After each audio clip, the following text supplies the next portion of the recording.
In the first shots we see an elderly woman remembering her past. She was once a young, beautiful bride and married the man she loved. A guy named Carlos returned to his apartment, where he was met by his younger brother. Carlos immediately suspected that Oliver had returned to his old habits. The guy denied everything, but it was obvious from his demeanor. Carlos said that their mother had given him money today so they could end their old life. It was as if Oliver did not hear him, continuing to say that he had ruined everything. Suddenly a detective entered the apartment with a gun in his hand. Marco was about to arrest Oliver, who became hysterical and shouted that he would not break the law again. Suddenly Carlos attacked the officer.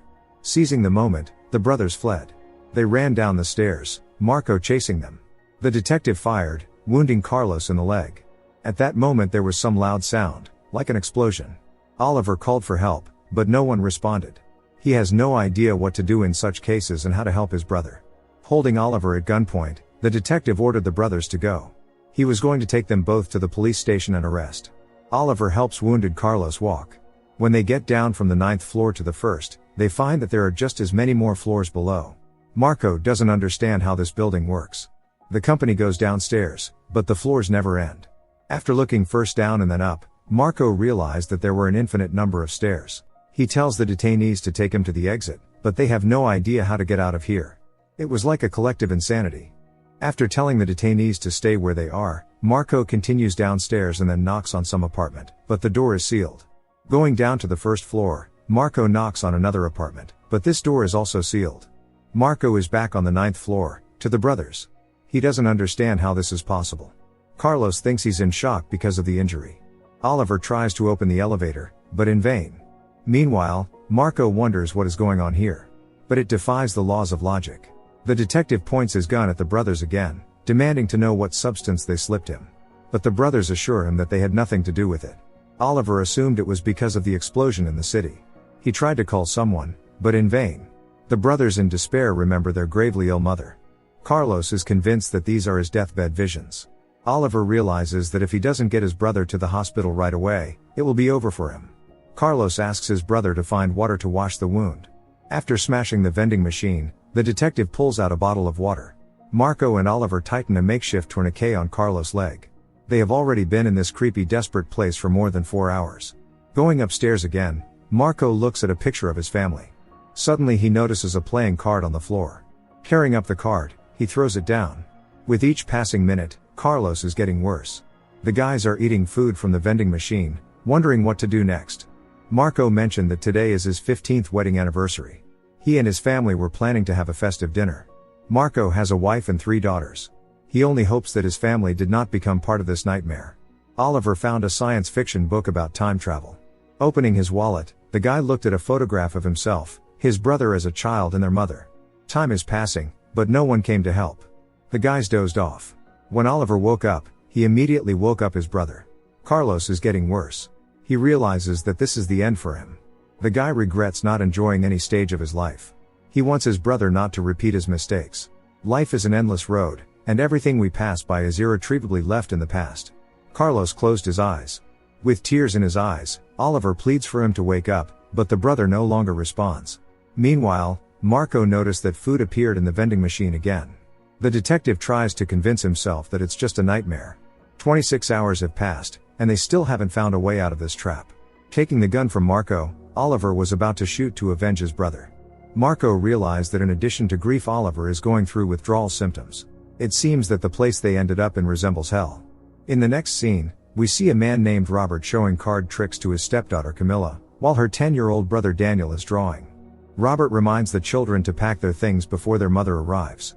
Today they have a family trip, which Daniel clearly isn't excited about. He misses his father. Sandra arrives, hurrying all the family members. The woman hopes that this trip will be a good opportunity for Robert to make friends with his stepson. The family sets off on the journey.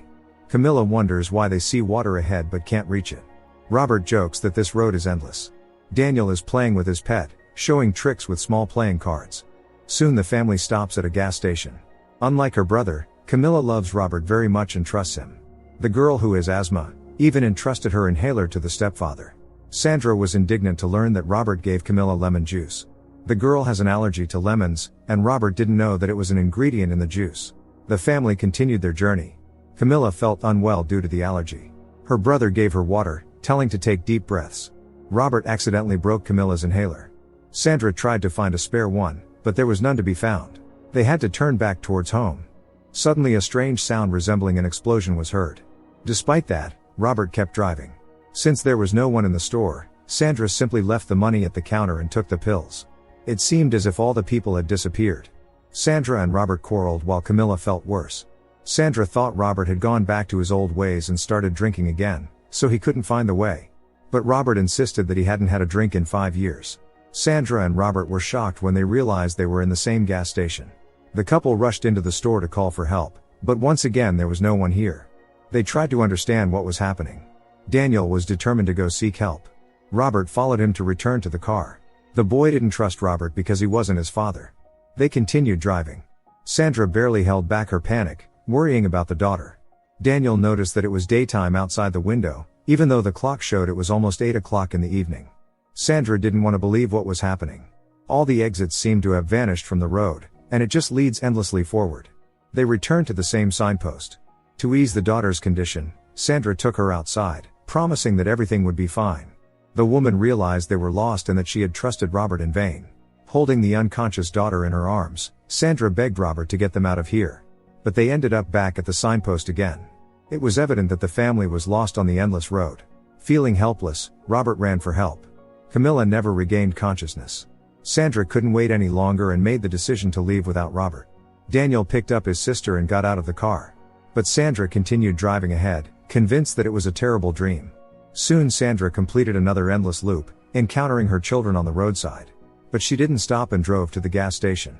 Sitting in the store, Sandra asked herself why she couldn't wake up. Daniel realizes that there is nothing more he can do to help his sister. Suddenly he saw Robert coming from the opposite direction. The man collapsed in helplessness, saying they were trapped. Further events take us back to the endless high-rise.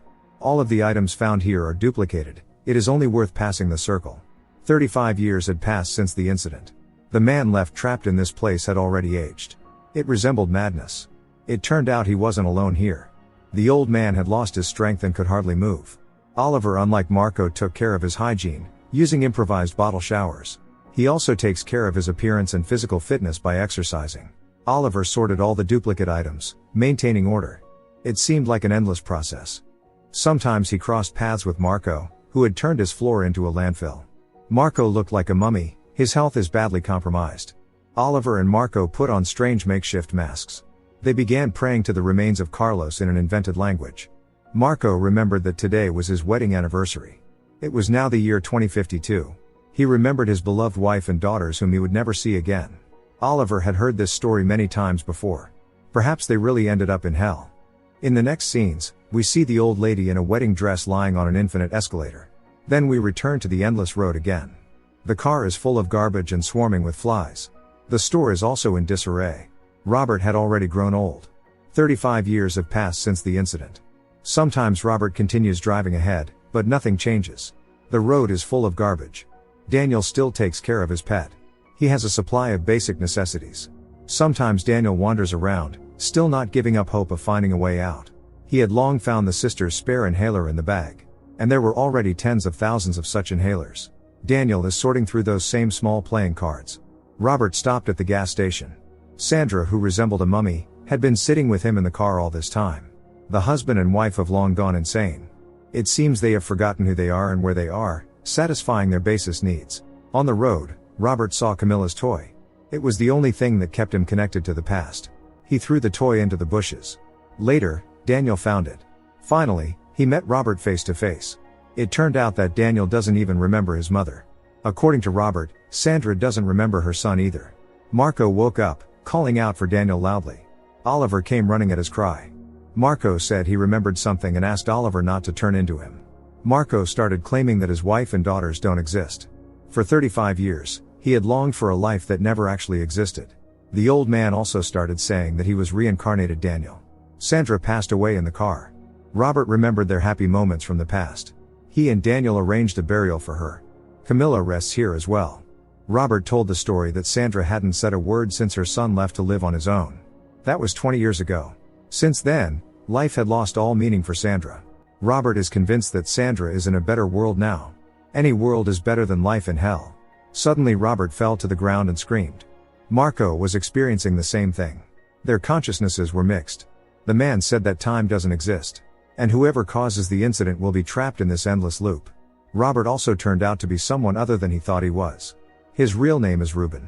In 1949, when he was 10 years old, he went on a school trip with his classmates. Ruben and his friend Juano didn't have enough space with everyone else, so the instructor took them on a raft. Unexpectedly, the instructor became the cause of the incident.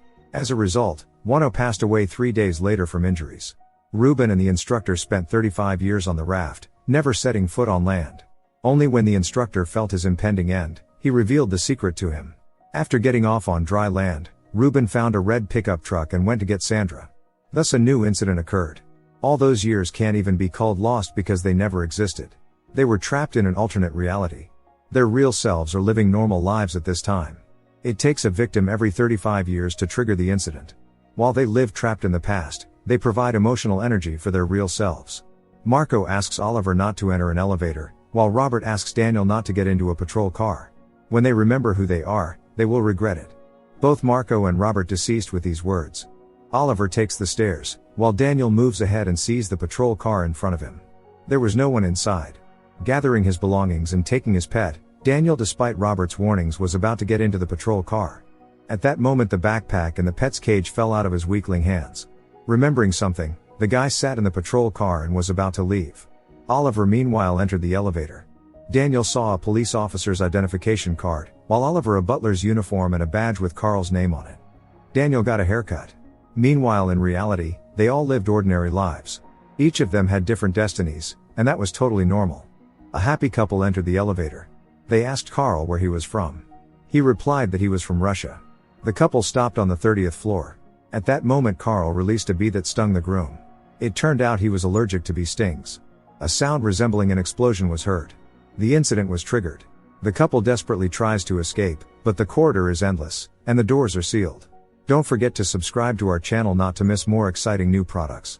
Also, the authors will be pleased if you leave your opinion in the comments.